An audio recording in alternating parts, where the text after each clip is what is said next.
Hi, I'm Daniel Bausor, and welcome to the Customer Catalyst podcast.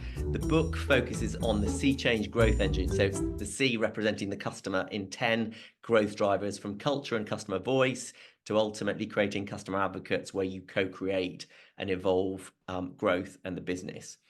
I'm delighted that we have Nitin Bhargava, Chief Operating Officer at Masraf Bank, with us today. Welcome, Nitin. Hi, good morning, good afternoon. So we're going to be talking about tech and digitization, particularly in your sweet spot of banking and fintech. And you've been a trailblazer in improving digitization across operations and technology to achieve faster time to market and lower cost of delivery. And you've been Digital Transformation Leader of the Year in 2019. You've been in the top CXO 50 and regularly in the top 100 CIOs, not to mention climbing Everest Base Camp last month, which we will come on to. But tell us about your journey, tell us about where you grew up. First of all, thank you, Daniel, for inviting me to this podcast. Quite excited to share whatever I've learned over the years in banking, and we'll talk about my trekking escapades as well. So very briefly, I was born and brought up in Delhi. So I did my schooling in Delhi. And I did my undergrad in Delhi as well, and the University of Delhi, business studies. Straight on, I moved on to do my MBA from Ohio State University, which was quite interesting, a very different experience. And one of the reasons of moving to US and doing my master's in business administration was because that is where it's all started, the MBA kind of concept. So great learning experience. Did my dual degree in finance and marketing. And what was the transition moving from India to sort of a hire in the US? What was that like? So I was fortunate to move to Ohio, to land in Ohio first, not in the East or West Coast, because there was less shock value. Definitely different, quite advanced. And at my time, let me give you a context. There was not even cable TV at that time, right? So it was very old style and a very basic living in India. But by the time I came back, it was an explosion because India had opened up. And this, I don't know, for those who are not aware, 1991, India opened up to the world. It was a very protected economy, but it was opened up and a lot of explosion happened, in terms of internationalization and modernization. So, and so did you feel in India at that time, because it was deregulated, that really sort of sparked your interest in how technology could transform business?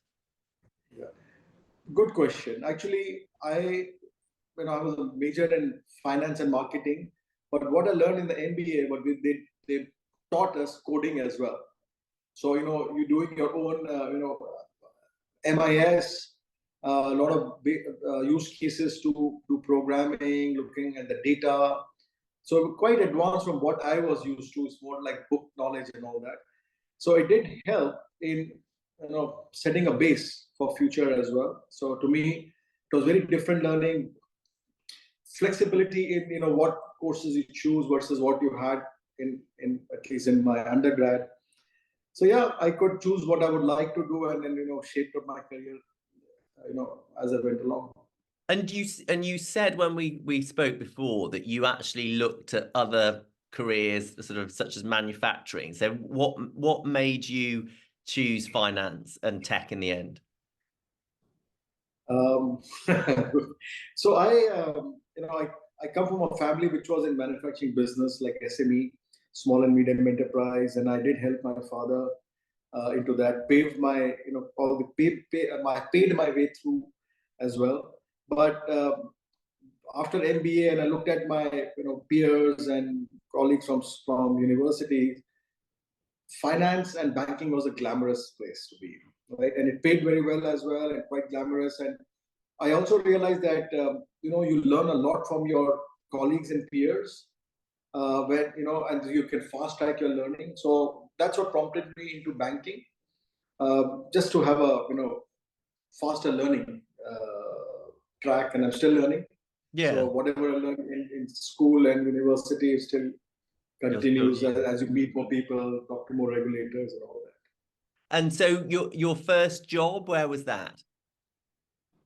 So I actually started with, my first job was Citibank, but it was in different countries. I did start in US, but I moved to India for family reasons. I was in India for 6 years, then moved to Europe. So I ended up in London, looking after the Central Eastern Europe, Middle East region, as well as for internet banking. We were launching internet banking for one segment of customers. So I've been a journeyman with Citibank. Lived in about 5 countries: Prague, Budapest, Warsaw, then finally London. After between Chennai and Delhi. So And that must have been fascinating to see the start of internet banking. Did anything sort of particularly strike you that you learned from that period? Oh yes, I learned the value of bandwidth. I tell you, because we were hosting in the data center in India, but our bandwidth was not good, so we had to really redo. In fact, recreate entire set of applications in UK so that we could support our customers better. So a lot of good learning were there. New customers, how do you get the customers? How do you measure customer effectiveness and the satisfaction? Because our first time online, and we were all used to go batch. So for me, it was not only the technology, but also how business transformation takes place in terms of new products, new processes, new controls, and the effect of downtime if it can't provide proper continuity of business. Right? So there was all good you learning. also mentioned about it taught you about knowing your customer and about how technology could be used to cross-sell the products and services that customers needed.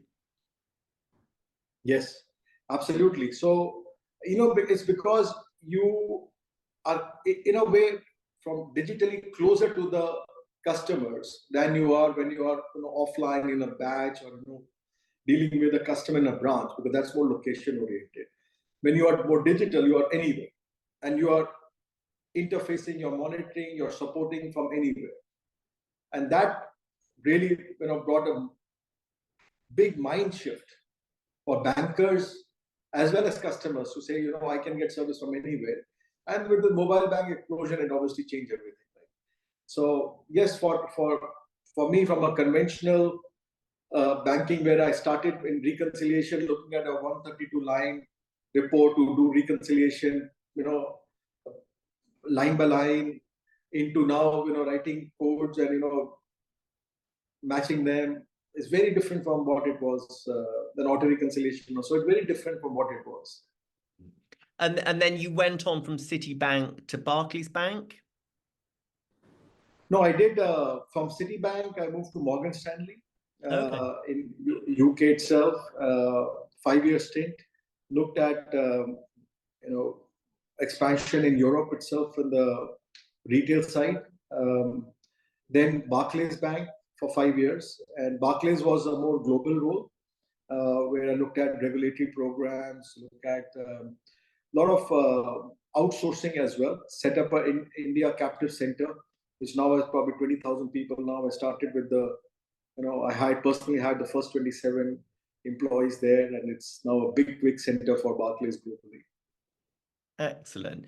And then I suppose that brings us neatly on to the Customer Catalyst book, where we interviewed you in the technology chapter when you were Chief Technology Officer and Head of Business Technology at Mashreq Bank.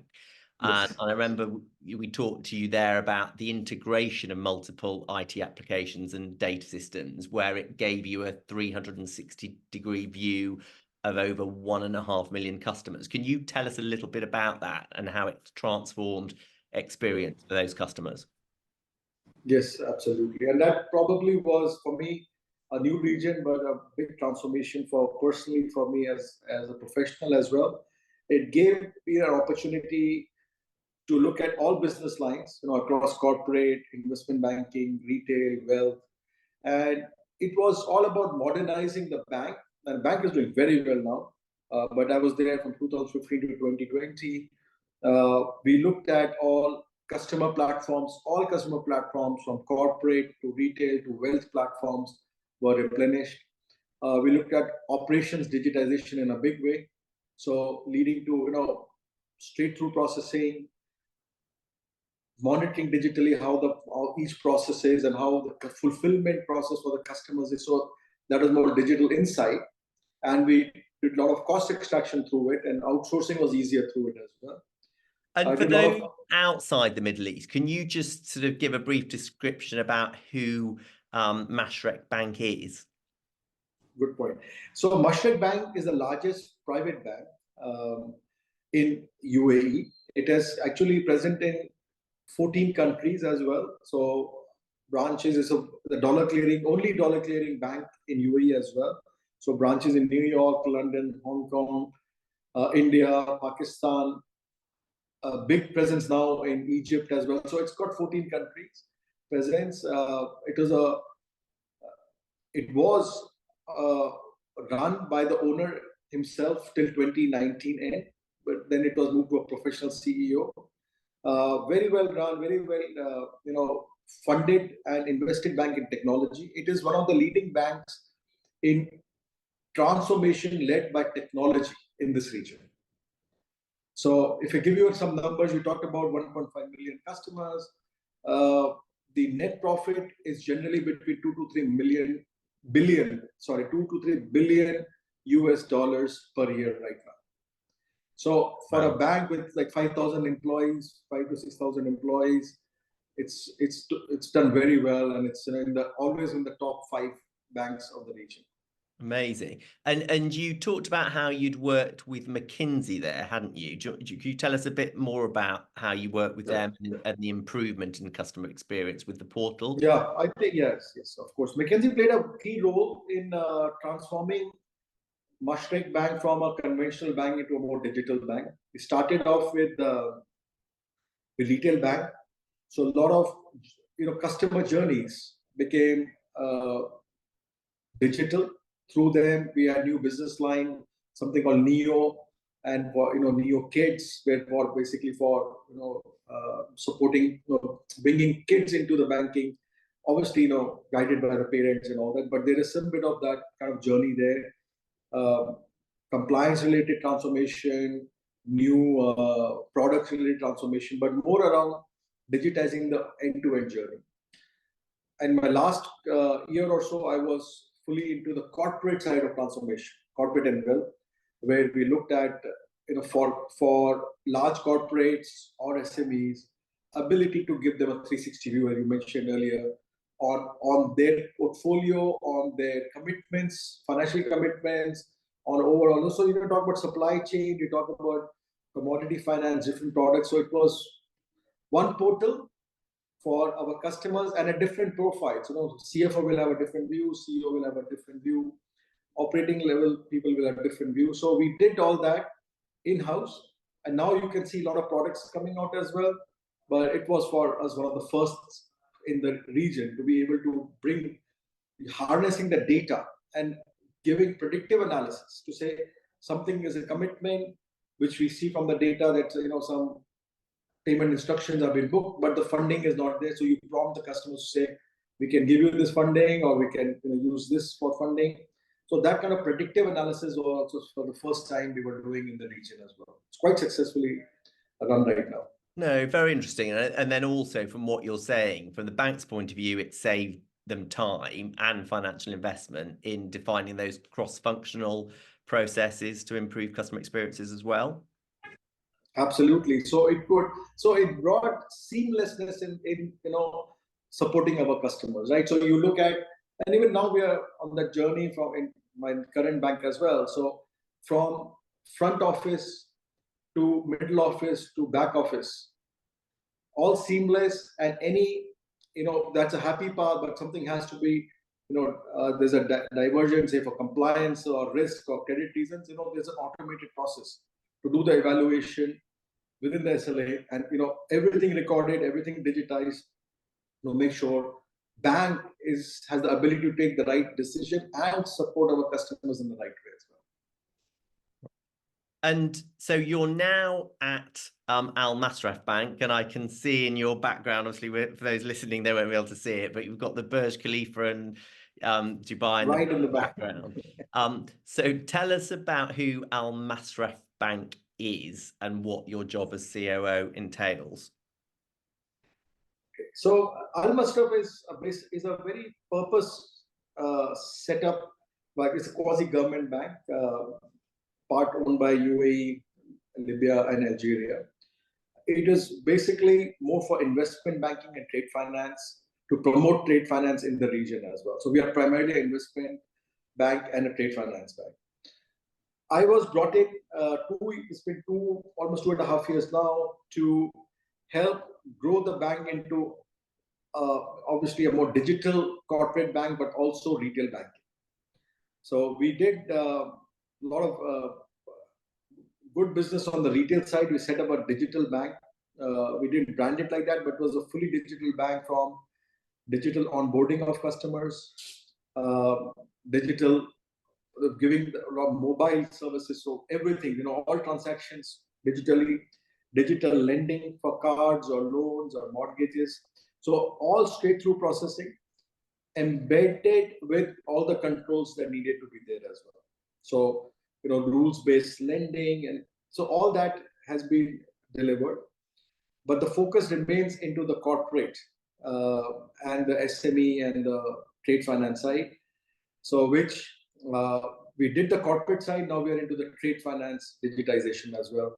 So the bank is a niche player. So we're not too big. We are about 500 employee bank, but do good business in these corridors. And obviously we are opened outside, but mainly 80% of business in this triangulated corridors for UAE, Libya, and Algeria. Amazing. And I know you were talking about how you're using technology for anti-money laundering as well. Yes, yes. So, see, the big thing is with all the regulators now, we have all, international rules like, FATCA, FATF, everything has to be with KYC. So our biggest focus was to see that how do we grow digitally? We need to also control digitally, right? I can have a digital process, but then I have to do a manual intervention to do my screening and all. It doesn't help us.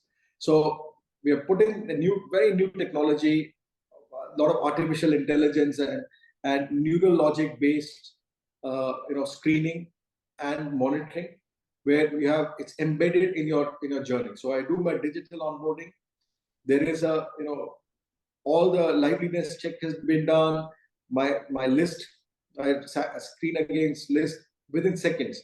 And if there is some, false positive or a positive catch, it goes to a compliance queue or an ops queue, then to a compliance queue.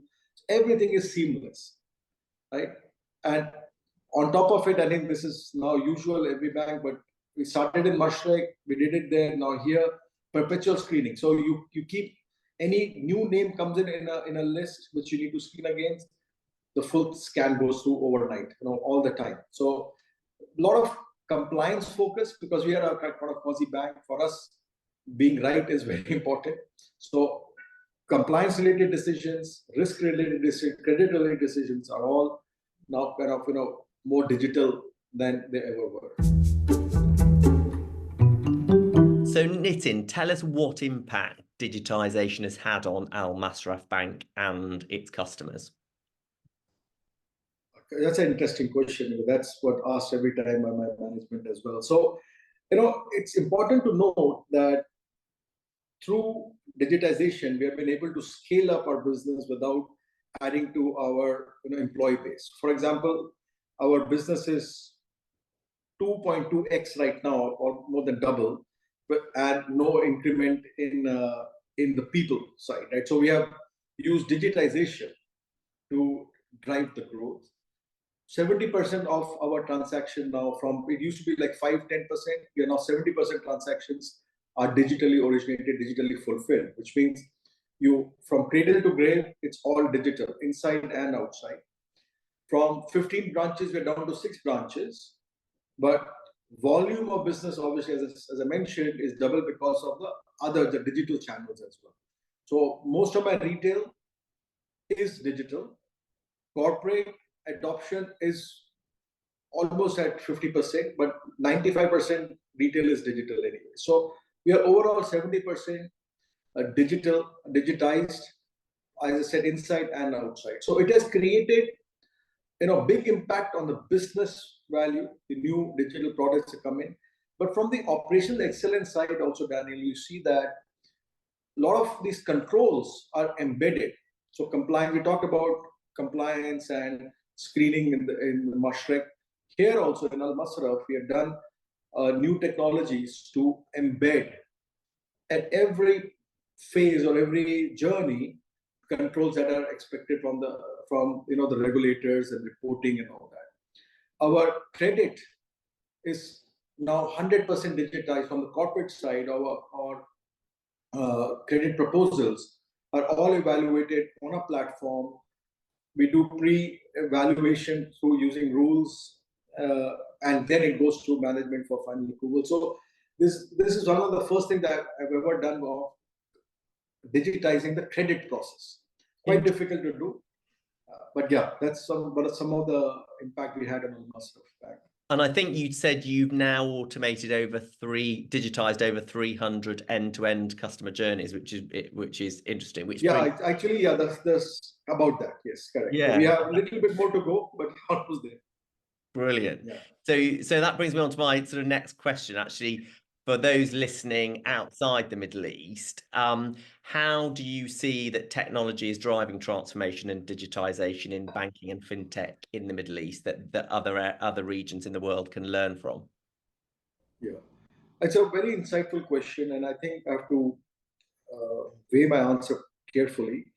So, see, digitization and technology drive speed, but when you drive recklessly, you get accidents, right? So very important to have embedded information security around. We talk about cloud adoption, but the right security has to be in place, right controls have to be in place to scale carefully as well. We are a bank. Bank is a relationship of trust, so we have to make sure our data protection is proper, our application are secure. So while digitization or technology drives new products, new processes, or speedy processes, the controls have to be in place as well. So we have to, see me? Okay. So there is something like that as well, right? Then slowly, as we see, that technology is getting cheaper. So what differences are you seeing in the use of technology between what you're doing in the Middle East versus US, Europe, and other regions? Okay, so in my view, in my experience, Middle East is more open to adopting to new technologies and experimenting on new technologies. One of the reasons is that there is not much legacy in this region as well. So it's more newness and willingness to experiment is also there. One of the big factors is scale. So Middle East doesn't have the scale of what you will see in US or Europe or even some Asian countries. So there is easier to change and adopt and all that. So there's not much challenge in the performance as well. So if I have to process 10 million customer account versus 100,000, there is a difference, right? In robustness, scalability, speed. So I see the big difference is adaptability is much faster in Middle East. The willingness to try new things is much faster. The government is driving digitization, is driving artificial intelligence. There is a Ministry of Artificial Intelligence. There is a drive. All government entities in UAE are mandated to be digital. So everything is digital now. So we have to adopt there then that you're mandated to be digital, whereas while other governments may encourage and give initiatives to stimulate sort of technology, what's different in the Middle East is you've got this ministry that for AI, which is really pushing sort of new technologies. Yeah, and they're in tandem with the private sector as well. The government and private sector are in tandem with each other. There's a lot of collaboration as well, right? And I know I've worked in other regions where you would see, some verticals, say government verticals, are still more paper-based while you're trying to be digital, and then you stop somewhere, you hit a roadblock. But this is all working in tandem, so you get to see more end-to-end effect and output as well. So if you then sort of take a step back and look at how do you think organizations should measure the use of technology for customer-led growth? Okay, quite an interesting question. So you'll get probably different answers from different people, but it depends on which part of business you are from. So I would say, if I would look at the one easy answer is looking at, from bank's point of view, what is my revenue, right? So I see customer growth, I see dollars on the other side. But I can also look at, from customer growth, I can look at how much I'm serving a customer need as well. So if I was a pure marketing person, I'll say, okay, how deep do the pockets run from my side to the customer, right? So can I do retail banking, credit cards, loans, mortgages, any other transaction needs, remittances? So all that can be part of customer growth as well. How many segments am I covering as well? So all this is actually, different answers, not one answer, but it all depends on, what perspective you see this. All of it, to be honest, Daniel, is now, I would say, baseline is data, right? Getting the right data to measure also customer growth. Because I cannot now say that I've added 5 new customers, but of which 4 are, not even transacting. But I cannot say I've got 5 new customers. Maybe I have only 1 customer, because 4 are not even using my services. Yes. So I need to dig deeper. We talk in the book about how data is the new oil in terms of giving you that information. And I think you talked about how the data you can get is just constantly innovating. And I think you were talking about how you're aggregating data from other banks, which is enabling you to give better priced products that meet the customer need better. Can you talk a little bit about that? Yes, sure. So there is absolutely. So with this, open banking initiative that we have in the region, competitiveness is increasing, transparency is there, and I think the customer attraction, I don't want to say war, but it will be around service, around reliability, around speed, more than price points. Now, what I've seen is price sensitivity is slowly reducing, but the service quality aspects is increasing in customer mind. So that's my personal view in the last 2-3 banks I've worked in. Those are the right hooks for customer growth, because not just the number of customers, but how much do I cover for a customer, the customer needs that I cover for individual as well. So span along with as well, right? And so if you had to sort of give one piece of advice, or what you see happening in the future with tech and digitization to drive sustainable business growth, what would you tell our listeners? Quite an insightful question. So I think IT is going to lead the banking industry. It is leading, but it'll become more IT. It's become IT shops. What I also see is that it's not going to be one shop. It's going to be a collaboration of multiple services. Different product companies will come in with niche products. Integration will be easy. So I'm thinking of a aggregator, a marketplace. Yes. Where I would come at one place, but I could use any service. But assurance from the underlying service provider. So I do see some bit of that. It's coming along. It will probably take pace, because to keep the cost low, I don't want to do everything. Right? I get the best for a low cost and provide that value to a customer, and then manage a customer. So in my view, that is the transition that we are seeing in banking. So it's not that large brick and mortar banking institution now is becoming more diverse, more nimble, more flexible to customer needs. And and technology is driving that, the individual unit level customization where banks have struggled in the past. So I can customize a product for you, Daniel, knowing your needs because I have the technology to do so. Very interesting. Very interesting. So that fascinating discussion, and I suppose I would like to finish on your recent climb to base camp at Mount Everest, which is quite phenomenal. And in terms of your personal story, so you were sharing with me how you had a really scary time with your family where you suffered from COVID and you were in ICU. So tell us just briefly about that, and then your sort of highlight from that experience that led you to go to Everest Base Camp. Sure. It's a good fond memory. So yeah, I just completed the Everest Base Camp trek on 4th of April. It was a 10-day trek, very, very, how do I put it, exhilarating.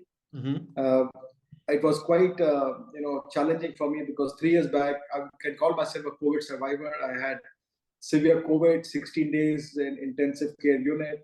Wow. Hardly able to walk for about 3 months. But fortunately, I had no underlying issues, so I kind of recovered almost 100%. But for me, it was just kind of personal validation to be able to climb to the Everest or trek to the Everest Base Camp. And I've done this in the past, Kilimanjaro 10 years back, which I was kind of running there. But here it was self-validation. Excellent place to try or test your limits, extend your limits, and be with yourself. So for me, it was quite an introspective trek, and you can barely talk given the energy that you need to just walk. So we were a group of 4, but it gave me time to reflect on myself, on my past, on what lies ahead, about everything. So yeah, great experience. Quite incredible, and amazing that you recovered so well.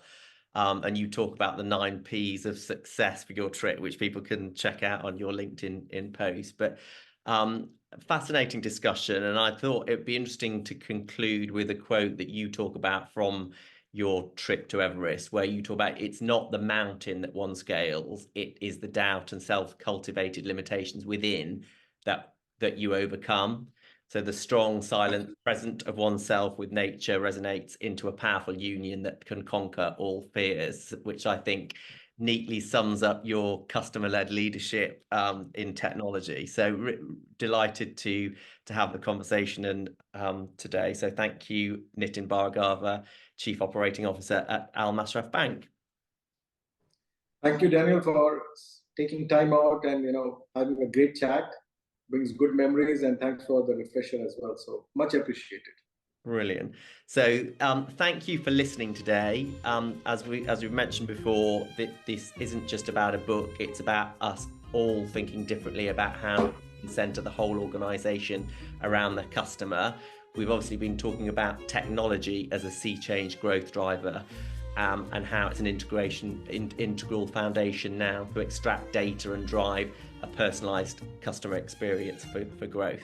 Thank you for listening.